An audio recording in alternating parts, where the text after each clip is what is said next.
सभी मारा दोस्तों का जय राम राम जोहार गुड मॉर्निंग। आज कहा कि मैं मारे हवेली में सुई गेलू पानी वालता वालता बहुत भारी नींद आई गई। रात में तो सेवा भी खतरनाक लागे। मैं सुबह सुबह पीछे मारा मोहल्ला 3 इमली चौराहे नहीं, एक इमली सूख गई नहीं, दूसरी इमली छे नहीं, तीसरी इमली छे, 3 इमली चौराहे कौन। मैं फटाफट से चाय चुस्की लगल, भारी ठंड लग, फटाफट से चाय चुस्की लगल। चाय बिना दिन नहीं, दिन बिना चाय नहीं। देख सको दोस्तों, मैं फटाफट से अपनी ब्लैक ब्यूटी का जो चाबी डाले न फटाफट से निकले जाओ बोरवेल। सौंदार भारी काम ठंड लागे।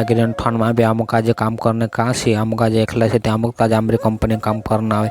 आमो फाइनली दोस्तों आमरी कंपनी में आई गया। आमरी कंपनी में आई डिफाल्टर हो गए तो फाल्टर लिम में जामो बोरगांव फटाफट। फाइनली दोस्तों मैं तो आई गया है बोरगांव। बोरगांव में ये छे अपना चौरायो चौराया उप सरपंच चाय पीने के लिए। फाइनली अपना काम हो गया था।